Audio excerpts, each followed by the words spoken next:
Vamos a mirar hoy la profecía errática moderna, solamente como una forma de ver algunos versículos para encontrar que tal vez y también los predicadores también tenemos que mezclar algunas cosas en los mensajes para que no sea solo palo. Para que no sea solo palo. Confío que algo haya habido de aliento para nosotros, ¿no? Pero en nuestro tiempo nosotros asistimos a el renacimiento de los profetas, ¿no? Bien, no vamos a entrar al tema de si es verdad o no, porque no es verdad, ¿sí? No es cierto. Hay mucho invento, muchas revelaciones, muchos sueños, muchos deseos, y también se mezcla en los últimos tiempos lo que conocemos como declaraciones y decretos, y le voy a agregar esto, creo que lo van a entender, en modo Dios, ¿está bien? Se cree en Dios, prácticamente. No dicen que son Dios, pero decretan cosas y declaran cosas como que fuera Dios que lo está diciendo. Y eso está mal, por supuesto, ¿no? La profecía y los profetas tuvieron sus reglas, sus normas. Ellos no podían salir a decir lo que quisieran, lo que se les antojara. De hecho, la Escritura dice que cuando un profeta hablaba, ¿cuál era la muestra de que era verdadero?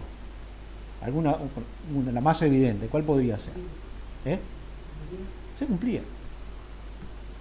Si no se cumplía, chao, sonó profeta. No importa lo bueno que hubiera sido, se terminó el profeta creíble, ¿no? Pero ellos también estaban, los profetas, también estaban contenidos en la palabra. Ellos nunca iban a poder decir una profecía que fuera contradictoria con la palabra que hasta el momento tenían. No podía ser.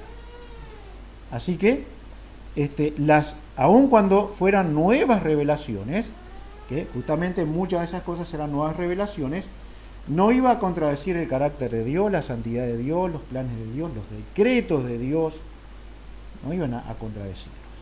Así que, si nosotros pensamos que el profeta podía pararse y decir cualquier cosa, no es así. No es así. Ellos eran guiados por el Espíritu Santo. El Espíritu Santo no iba a contradecir a la deidad. Por lo tanto, había reglas claras para los profetas también. En nuestro tiempo hemos escuchado muchísimo, mucho. Ahora Juan Carlos hablaba de estos posibles convertidos. Quiera Dios que sí, porque en realidad fueron expuestos a la palabra de Dios. Esa gente se expuso a la Escritura, ¿no? Mel Gibson, por lo menos algo que he leído, él dice que ordenó a gente que trajeran exactamente estudiado cómo se podía hacer. Entonces, sí, aunque no la vi, no me he animado a verla en realidad, creo, aunque no la vi, se dice que es lo más ajustado a la Escritura, ¿no? Y tal vez por eso mismo este hombre haya dado su corazón a Cristo. Quiera Dios que sí. Por ejemplo, vamos a mirar en Romanos 15. Romanos 15.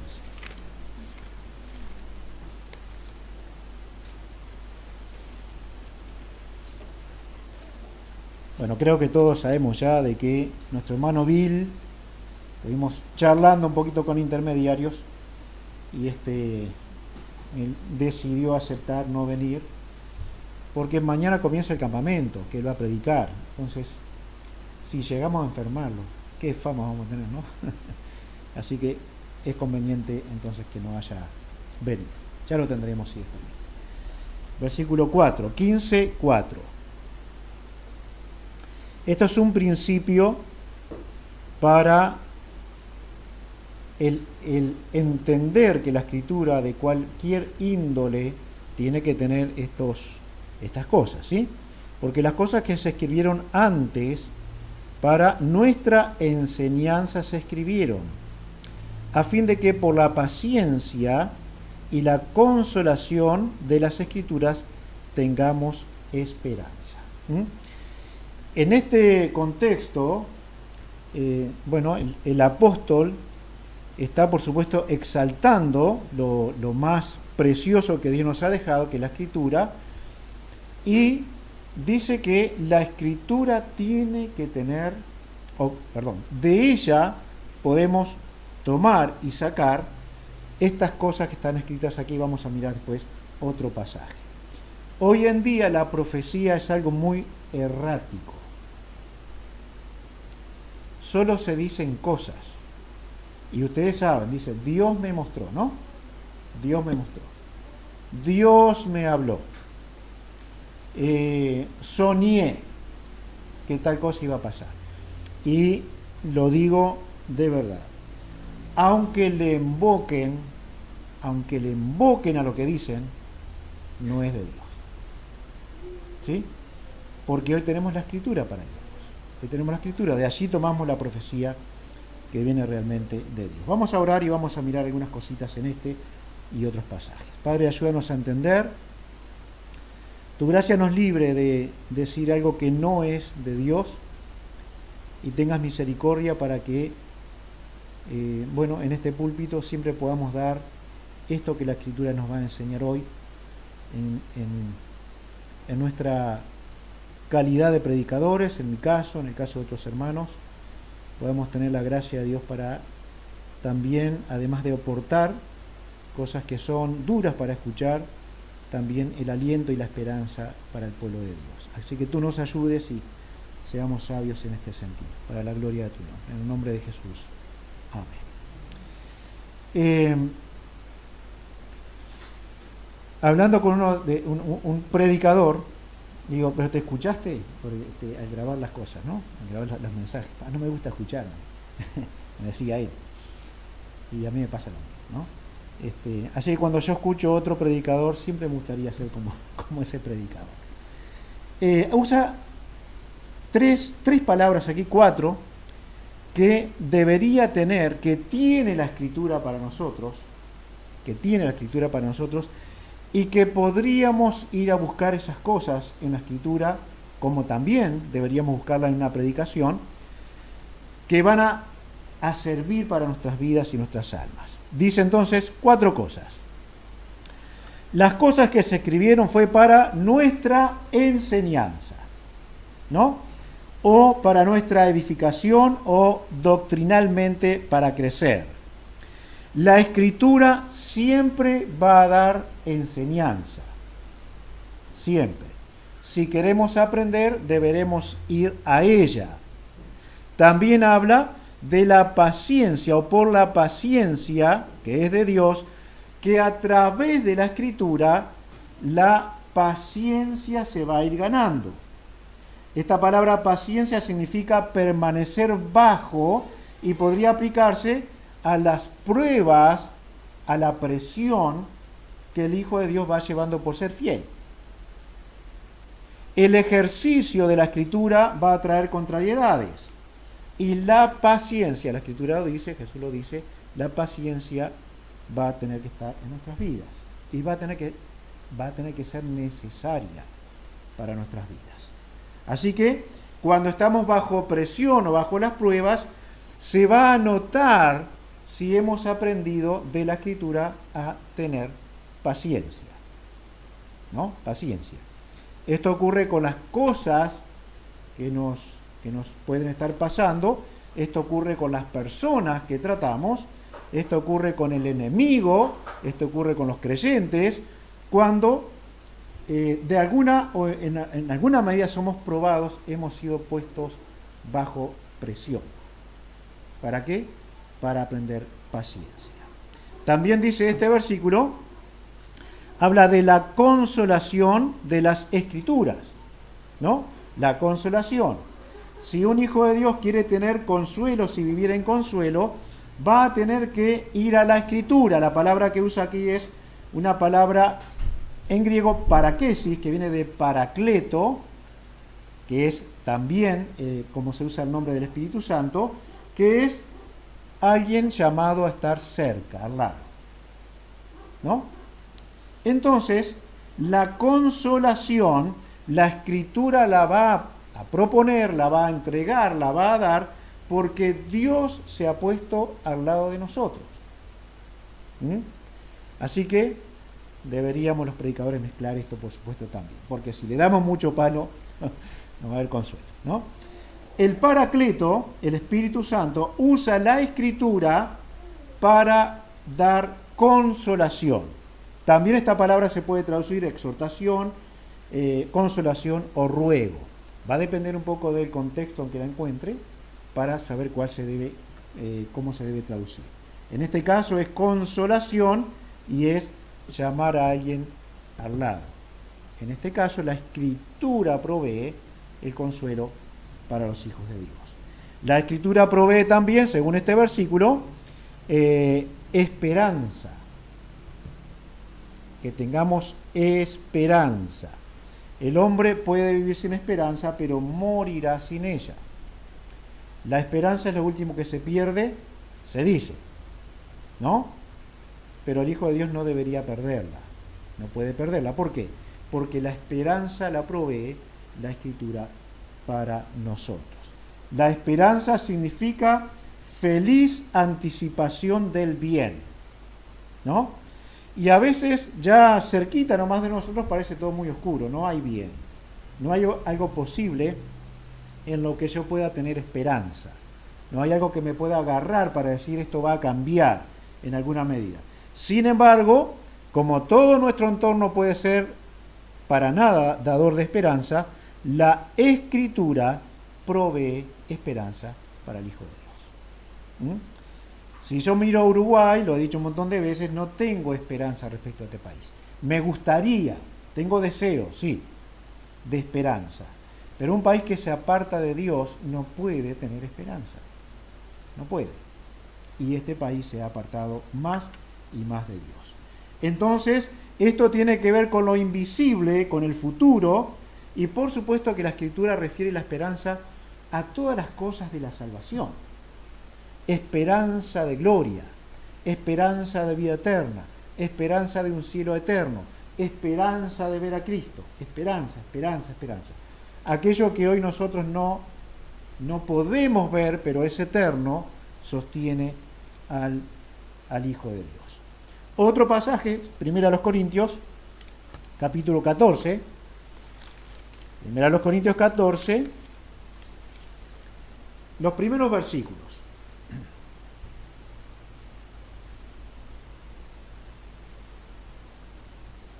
Aquí menciona algunas cosas, que vamos a ir rapidito sobre ellas, pero que termina hablando del profeta o de la profecía. Dice, seguid el amor y procurad los dones espirituales, pero sobre todo que profeticéis. Recién dijimos, no existen los profetas. La Biblia que dice acá, profetice. ¿No? Hay una contradicción en lo que yo pienso y la Biblia, ¿quién tendrá razón? Bien, cuando miramos el proceso de la historia, cuando la Escritura se cierra, es evidente que la profecía cesa. No hay nueva revelación. Así que podemos decir que la profecía que podemos dar hoy tiene sustento y base exclusivamente en lo que está escrito. No hay nueva revelación. No puede decir un predicador, yo soñé, yo tuve revelación, declaro. No puede. ¿Por qué? Porque cualquier profecía cierta solo va a estar en la Escritura. Así que no creamos, Jesús advirtió de eso, no creamos a los profetas de este tiempo. Seguimos leyendo un poquito más. Porque el que habla en lenguas, otra cosita para explicar, no habla a los hombres sino a Dios. Bien. ¿Qué idioma habla Virgil? Inglés. Si él viniera a predicar entre nosotros, ¿qué precisaríamos para entender? Traductor. ¿Sí? ¿Por qué? Porque no hablan lenguas, habla solo su lengua natal. ¿Sí? Es lo que pasaba aquí. Si viene un extranjero o alguien que Dios le dio la capacidad de hablar otro idioma sin haberlo estudiado, bueno, esa persona, si nadie le entiende, está hablando misterios. Habla cosas de sabiduría, pero nadie le entiende. Así que no es necesario que esto ocurra y en este tiempo no debería ocurrir. Nadie entiende por qué habla misterios, ¿sí? Por el Espíritu. Claro, si Bill se parara a hablar cosas, diría cosas coherentes, cosas buenas. Nos daría todo el mensaje que nos quisiera dar. Pero no hay traductor. Asimismo se edifica, pero nosotros no nos edificamos. Así que precisamos escuchar, aún a los que dicen que hablan en lenguas, precisamos escucharlo en nuestro idioma y no lo saben, porque no tienen don de lenguas. Seguimos un poquito más. Pero el que profetiza habla a los hombres para edificación, exhortación y consolación. Aquí hay 3 cosas más. El que habla en lengua extraña, a sí mismo se edifica, pero el que profetiza edifica a la iglesia. ¿No? Muy bien. La lengua extraña es simplemente un idioma que no conocemos. Es eso nada más. ¿Sí? Hemos hablado en este tiempo con algunas personas con este asunto y hay una forma de hablar en lenguas que lo hacen mucho los bebés. Capaz que la chiquita, nuestros hermanos queridos, capaz que hablan en ese idioma. O dicen, viri, viri, viri, viri. Es eso. Capaz que escucharon alguna vez. Y eso, no seas malo. Viri, viri lo hago yo también. No seas malo. ¿Sí? Frasecitas pequeñas, cortitas, siempre eso. ¿Cómo Dios va a hablar así? ¿Cómo Dios va a hablar así? Así que no es idioma lo que hablan, es cualquier cosa. ¿Sí? No es idioma de ángeles, es cualquier cosa. Es mentira lo que hace, es mentira. Pero el que profetiza, el que toma la escritura como su base, va a dejar un resultado. Va a dejar un resultado. Y las cosas que dice aquí son estas. Edifica, ¿no? Dice primero, el versículo 4, perdón, pero el que profetiza edifica a la iglesia. ¿No? Está dando la palabra de Dios cierta, real. No está diciendo cualquier cosa, aunque en el tiempo de 1 Corintios se podía hablar en lenguas. Hablaban otro idioma. Y dice, aún en este contexto, Pablo dice, bueno, pero si nadie entiende, que tenga alguien que lo traduzca. Aún en ese tiempo. Así que no es lo que ocurrió, ¿no? La profecía o la palabra de Dios edifica. Esto es, por supuesto, edificar, construir, promover el crecimiento espiritual, promoverlo. Se incentiva el desarrollo del carácter cristiano. Y también esta palabra aquí, edificar, es a través de una labor constante. ¿No? ¿Quién hace eso? Aquel que da la palabra. El que profetiza, pero no como la profecía antigua y no como la profecía moderna, predicando lo que está escrito en la palabra de Dios. Así que, si usted quiere ser edificado y está en este lugar o cualquier otro, debe entender algo. Si no, no hay edificación. No hay edificación. Ninguna. Y debe estar en el mensaje el ánimo para que la persona tenga crecimiento espiritual. También dice aquí que escribieron o hablaron en el versículo 3 para exhortación. Exhortación. Otra vez, llamado al lado paracleto, significa lo mismo que consolación en el texto anterior. ¿No? Así que significaría que la escritura se pone a nuestro lado, Dios se pone a nuestro lado para exhortar a nuestras vidas. La palabra que sigue es consolación. Consolación. Ya la habíamos visto, pero con el significado de exhortación. Ahora vamos a ver con otro significado. Consolación usa otra palabra, podría usar paracleto, pero usa otra, que es paramutia, y aquí significa aliviar, alentar, hablar cerca de una manera entrañable. Está bueno, ¿no?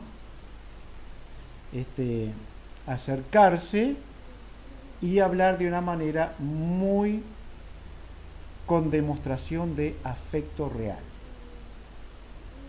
¿Sí? Los antiguos dirían, los escritos del Antiguo Testamento, por ejemplo, los salmos, los proverbios, si fueran a expresar algo que expresamos hoy, te quiero con mi corazón, ¿no? Ellos dirían literalmente, te quiero con mis entrañas. Te quiero con mis chinchulines, si quieren.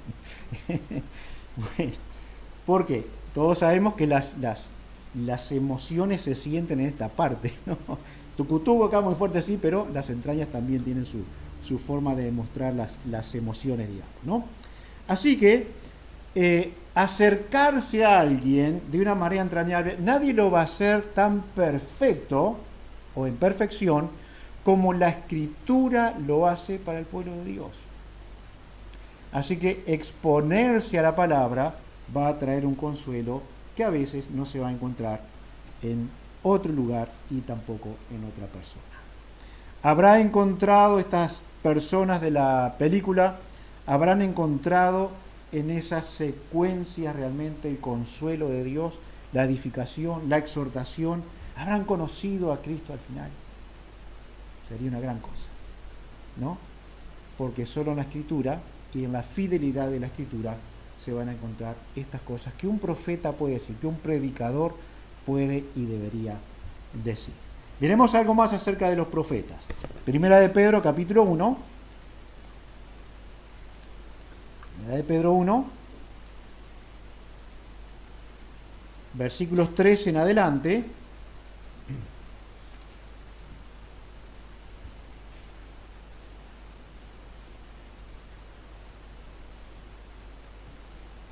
Pedro está hablando de cosas que tienen que ver con la gracia de Dios. Tienen que ver. Algunas cositas nada más aquí. Por ejemplo, versículo 3, nos hizo renacer para una esperanza viva, por la resurrección de Jesucristo. Tenemos una herencia incorruptible, incontaminada y que no se marchita. Somos guardados por el poder de Dios. Nos alegramos aun cuando hay aflicciones diversas. Versículo 6. La fe es probada por Dios para luego ser vista como oro purificado. Amamos a Cristo sin verle y nos alegramos de conocerle y de tener la esperanza de verle un día. La eternidad nos espera, versículo 9, el fin de la fe es la salvación de vuestras almas. ¿De dónde sale todo esto? ¿De dónde sale? ¿Por qué podemos encontrar consolación, paciencia, esperanza, edificación en este primer pasaje de Primera de Pedro? Porque los profetas hicieron su trabajo. Versículo 10. Los profetas que profetizaron de la gracia destinada a vosotros inquirieron y diligentemente indagaron acerca de esta salvación, escudriñando qué persona y qué tiempo indicaba el Espíritu de Cristo que estaba en ellos, el cual anunciaba de antemano los sufrimientos de Cristo y las glorias que vendrían tras ellos. Esto hicieron los profetas. No decían cualquier cosa al azar. Si hacían eso, eran mentirosos. Ellos se metieron en la Escritura. No decían cosas porque sí. Hablamos de los profetas realmente de Dios. Versículo 12. A esto se les reveló que no para sí mismos, sino para nosotros, administraban las cosas que ahora os son anunciadas por los que os han predicado el Evangelio por el Espíritu Santo, enviado del cielo, cosas en las cuales anhelan mirar los ángeles. Los profetas hicieron un gran trabajo. No era que ellos salían al campo y Dios se les aparecía, sos mi profeta. Había escuela de profetas.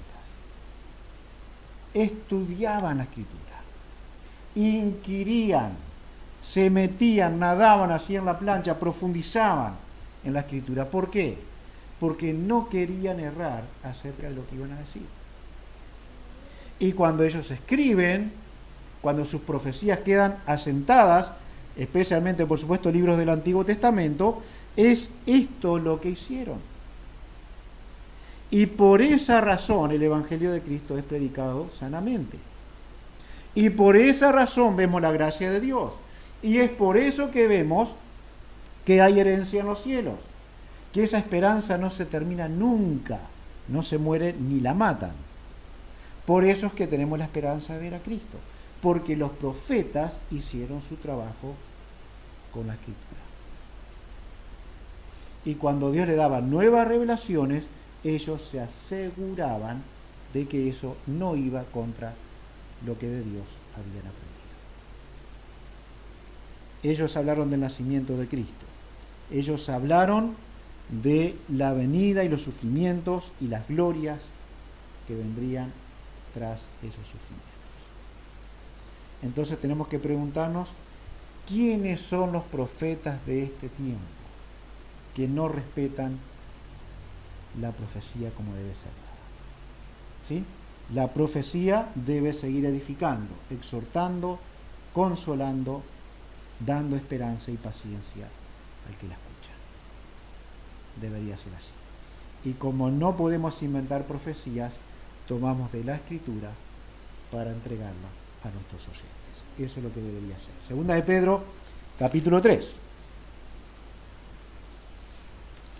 Segunda de Pedro 3.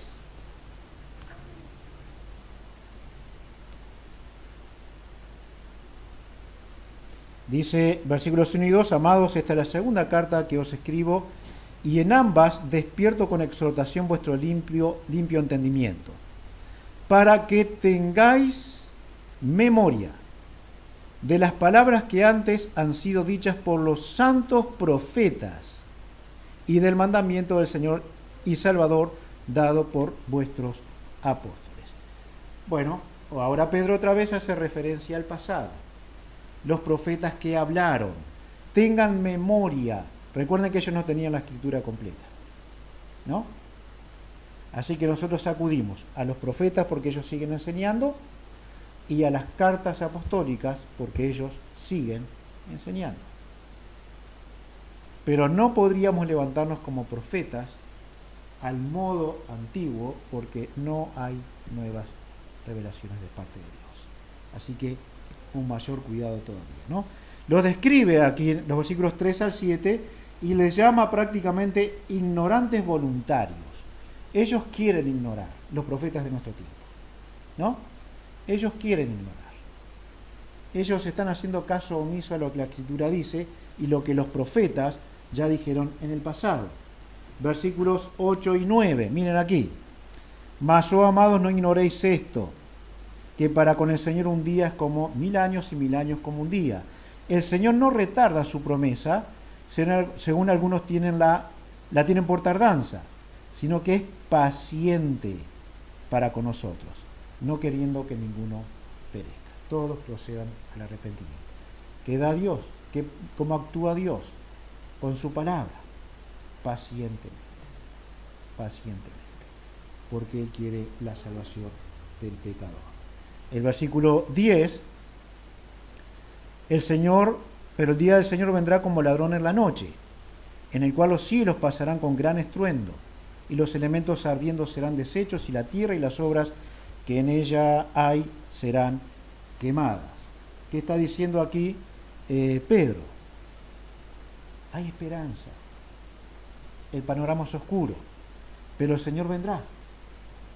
Así que hay aliento, hay esperanza. Tengan paciencia, el Señor vendrá. Algunos ya se han vuelto atrás y piensan que esto que dijo el Señor no va a ocurrir. Entonces, hermanos, cuando nosotros miramos estos pasajes, decimos qué errada que está la profecía hoy. Cuántas cosas que han hecho mal.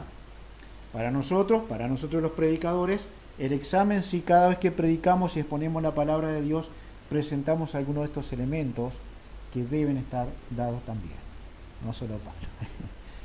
Vamos a ir a Hechos 21. Hechos 21. Es interesante ver cómo se comportó la iglesia también en algún momento, ¿sí? Porque en el libro de los Hechos encontramos nosotros profetas también.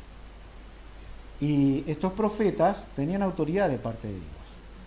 Entonces, como tenían autoridad de parte de Dios, ellos actuaban de alguna manera previniendo algunas cosas, como lógicamente era la razón del profeta, ¿no? Previniendo cosas. Aquí encontramos versículos 10 en adelante, 10 al 12. Dice, y permaneciendo nosotros allí algunos días, descendió de Judea un profeta llamado Agabo, quien viniendo a vernos, tomó el cinto de Pablo y atándose los pies y las manos dijo, esto dice el Espíritu Santo, así atarán los judíos en Jerusalén al varón de quien es este cinto y le entregarán en manos de los gentiles. Al oír esto, le rogamos nosotros y los de aquel lugar que no subiese a Jerusalén. ¿Qué estaba pasando aquí? Profecía. ¿Cómo actuaron en esta profecía? Cumplieron la paciencia, la consolación, la esperanza, la edificación, la exhortación. ¿Cumplieron? Algunas cosas quedaron atrás. Hay fallas en este hermano Agabo, profeta, y en la gente que se reunió allí con Pablo. ¿Por qué? Porque no usaron estas cosas que eran necesarias. Porque si Dios le había mostrado algo a Agabo y era limitado a decir va a pasar esto, no necesariamente quería decir que tenía que retenerlo. No hay una orden para él de retener a Pablo, de decirle que no vaya. Pablo iba a sufrir, pero Dios le había llamado para eso. Así que, según el versículo 13, no lo consolaron. Entonces Pablo respondió, ¿qué hacéis llorando y quebrantándome el corazón? ¿No? Yo necesito consuelo, no que me estén haciendo llorar. Necesito consuelo. Así que no respetaron el consuelo que debía darse. No le ofrecieron paciencia. Mira, Pablo, vas a sufrir, vas a estar bajo presión, pero paciencia, porque Dios te va a ayudar en esto. No hablaron con esperanza. Solamente dijeron, van a ser entregados. Los judíos van a hacer algo con él y lo van a entregar a los gentiles.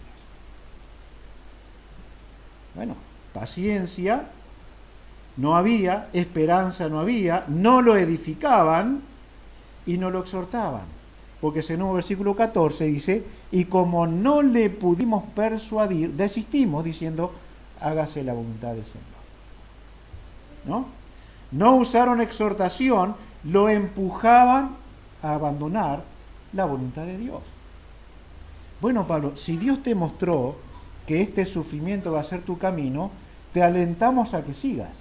Tenés que obedecer a Dios. ¿No? Pero tampoco vos, al contrario. Al contrario. Imaginemos nosotros los profetas de nuestro tiempo si van a preocupar de eso. ¿No?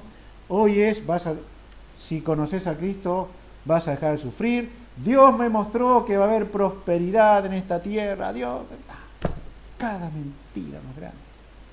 ¿No? Tenemos que ir a la Escritura. Y tenemos además que usar estos principios cada vez que usemos la Escritura.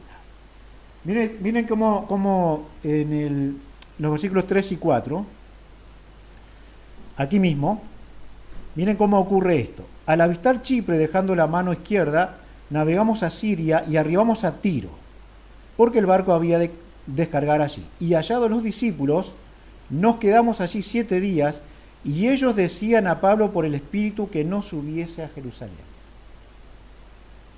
¿No? Bueno, siempre tenemos que preguntarnos si el Espíritu le mostró algo a Pablo, el Espíritu le muestra algo a no puede ser contradictorio, tiene que ser complementario, pero no contradictorio. ¿No? Puede ser. No puede ser que a mí me muestre que tengo que decir la verdad y otro venga y me dice, pero mira, en esto podés mentir. Es ilógico, ¿no? Porque la verdad ya la tenemos revelada. No hay que mentir. Bien, esto se repite en Tiro. Pablo tenía la determinación de ir a Jerusalén y en Tiro le dicen no vayas, usan el Espíritu Santo, y un poco más abajo le dicen en Cesarea no vayas. No estaban usando los principios de la profecía y del uso de la palabra para exhortarlo bien. En el capítulo 20, volvemos un poquito, miren este pasaje. Versículo 22. Ahora aquí, el mismo Pablo hablando, ligado yo en espíritu voy a Jerusalén. O sea, ya tenía decidido. Ya venía el camino recorrido hasta que encuentra estos dos que lo contradicen, estos dos pasajes que lo contradicen. Voy a Jerusalén sin saber lo que allá me ha de acontecer, salvo que el Espíritu Santo por todas las ciudades me da testimonio diciendo que me esperan prisiones y tribulaciones. Ya sabía, ya le había mostrado el Espíritu Santo. Pero miren cómo dice todavía aquí el versículo preferido de Úrsula Thyssen. Pero de ninguna cosa hago caso, ni estimo preciosa mi vida para mí mismo, con tal que acabe mi carrera con gozo y el ministerio que recibí del Señor Jesús para dar testimonio del Evangelio, de la gracia de Dios. Lo tenía muy claro, muy claro. Pero cuando él decía voy a Jerusalén, y seguramente tenemos escrito, no es esta la conversación, puede haber conversaciones de horas aquí en estos relatos que tenemos, él podía estar diciendo lo mismo. El Espíritu me muestra que tengo que ir a Jerusalén. Sé que voy a sufrir. Mi vida no vale nada. No le he puesto un precio a mi vida, por lo tanto simplemente voy a ir, porque el Espíritu me empuja a ir y me manda a ir. Clara revelación de la voluntad de Dios y no abandonó. No abandonó. Todavía un poquito más atrás, capítulo 19, versículo 21, 19-21, pasadas estas cosas, estaba en Éfeso, Pablo se propuso en espíritu ir a Jerusalén. ¿Saben qué, hermanos? El libro de los Hechos termina en el capítulo 28 y versículo 31. Si nosotros arrancamos en el capítulo 19, Pablo tenía guía del Espíritu de Dios para ir a Jerusalén y a Roma, y termina en Roma. Nunca sin sufrir. Nunca. Juicio tras juicio. Uno tras otro. Si leemos los títulos pequeños que hay arriba de las divisiones, vamos a encontrar eso. Uno tras otro. Hasta que dice y termina 30, y Pablo permaneció 2 años enteros en una casa alquilada y recibía a todos los que a él venían, predicando el reino de Dios y enseñando acerca del Señor Jesucristo abiertamente y sin impedimento. ¿Qué pasaba con la profecía? Pablo sabía que iba a ir a Jerusalén y que iba a terminar en Roma. ¿Qué hacían los otros profetas? No sufras. Cuando debían empujar hacia la voluntad de Dios, darle la aprobación, darle el consuelo, exhortarlo si se desanimaba, darle esperanza y todo lo que pensaría alguien que dice tener y conocer la voluntad de Dios tan concretamente como el apóstol Pablo. Así que profetas de nuestro tiempo se han equivocado terriblemente, ¿no? Tienen prácticamente 2 o 3 temas. Es la prosperidad, la sanidad, las revelaciones, y que Dios le muestra cosas que este mundo va a estar bárbaro. Mentiroso, por supuesto. Mentiroso. Para ese caso sí más valen los palos, ¿no? Pero debemos los predicadores matizar en cuanto a esto, porque es cierto, ¿verdad? Y la Escritura lo enseña así. Vamos a cerrar con Mateo 24 y 25 para leer algunas cosas allí. Mateo 24, capítulo 24 y capítulo 25. El Señor Jesucristo está dando las señales para el tiempo final, ¿no? Es profecía muy clara. ¿Habrá usado Jesús estos principios para la profecía y para la entrega de la palabra de la paciencia, la consolación, la esperanza, la edificación, la exhortación. Lo habrá usado en estos textos tan duros. Recuerdan los textos, ¿no?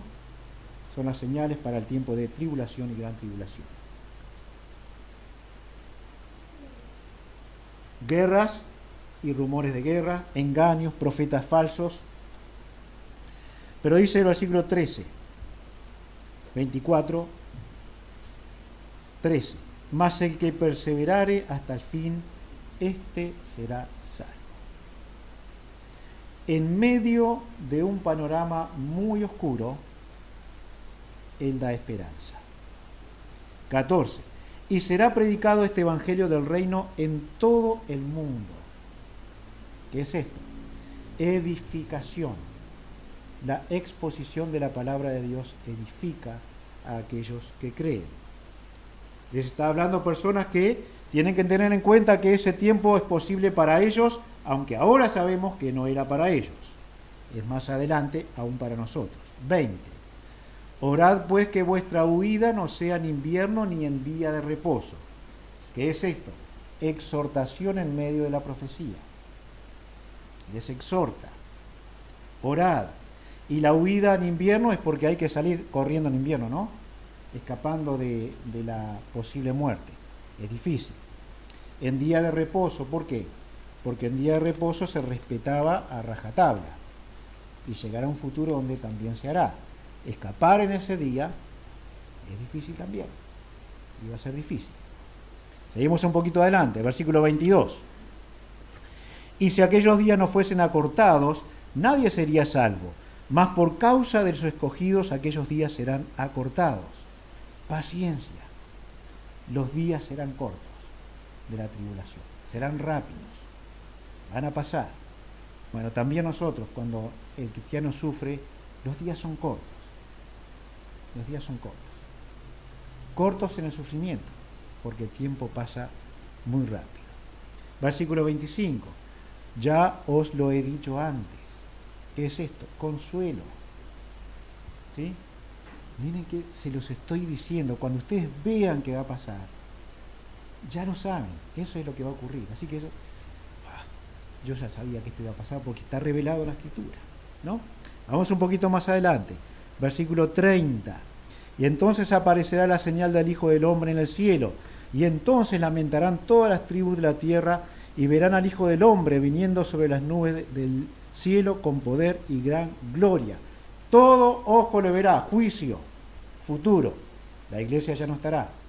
Habrá creyentes para ese tiempo, sí, pero habrá primero un arrebatamiento en el tiempo de tribulación y gran tribulación, incluso muertos serán levantados. Ahora, si esto está ocurriendo y los creyentes de ese tiempo miran este pasaje, que es la realidad de esta profecía, les diría, el tiempo es corto, esto va a pasar rápido, pronto van a ver a Cristo viniendo en poder y gloria. Así que hay esperanza, hay consuelo. Así también vosotros, 33, cuando veáis todas estas cosas, conoced que está cerca, a las puertas. Está cerca a las puertas. Estoy escapando. Imaginemos los creyentes de esa época. Estoy escapando. Y leo la Escritura y el tiempo está calculado, ya se sabe cuánto es. Estoy aguantando 6 meses antes de la venida del Mesías, del Salvador. Y estoy aguantando. Queda un mes. Queda una semana. Entonces, consuelo para el Hijo de Dios. 35. El cielo y la tierra pasarán, pero mis palabras no pasarán. Edificación. En medio de tiempos proféticos oscuros, todavía los creyentes tendrán posibilidad de edificarse. ¿Por qué? Porque la palabra permanece. No va a pasar. 42. Velad pues, porque no sabéis a qué hora ha de venir vuestro Señor. Exhortación. Velad. 46. Bienaventurado aquel siervo, al cual cuando su Señor venga le halle haciendo así. Esperanza. Esperanza en lo que vendrá. Podríamos seguir en el capítulo siguiente, versículo 12. Mas él respondiendo dijo, de cierto os digo, 13. Velad pues, porque no sabéis el día ni la hora en que el Hijo del Hombre ha de venir. Exhortación igual que el versículo 42 anterior. Versículo 20. Habla de parábolas de talentos. Para ese tiempo va a ser importante esto. 20. Y llegando al que había recibido 5 talentos, trajo otros 5 talentos, diciendo, Señor, 5 talentos me entregaste y aquí tienes, he ganado otros 5 talentos sobre ellos.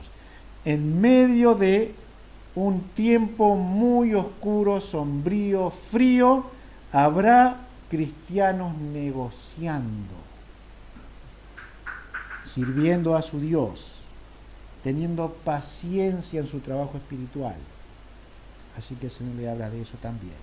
21. Y su Señor le dijo, bien, buen siervo y fiel. Sobre poco has sido fiel, sobre mucho te pondré, entra en el gozo de tu Señor. Esos siervos tendrán esperanza, vivirán en esperanza de recompensa. Versículo 22. Llegando también el que había recibido 2 talentos, dijo, Señor, 2 talentos me entregaste, aquí tienes, he ganado otros 2 talentos sobre ellos.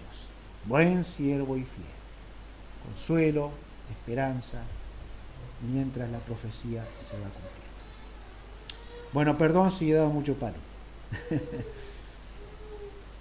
Vamos a ver si mezclamos un poquito más, ¿sí? Pero esto es lo que da la Escritura. Esto es lo que da la Escritura.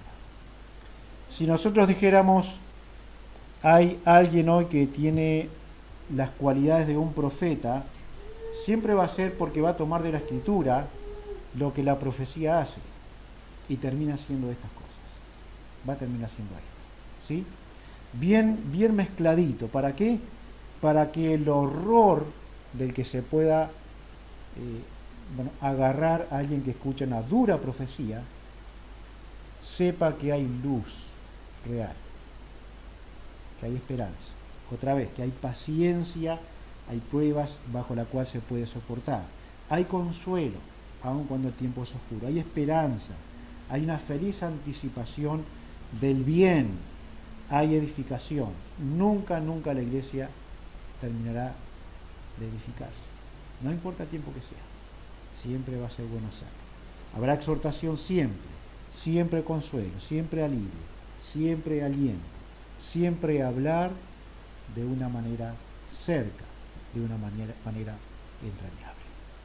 Dios nos dé su gracia, ¿sí? Oren por nosotros, los predicadores, oren por Rodrigo, oren por Nahuel, oren por Santi, oren por Juan Carlos, aunque hace tiempo que no predica, y otros hermanos que son los que estamos predicando, para que podamos dar sabiamente al pueblo lo que el pueblo necesita, ¿no? Lo que requiere.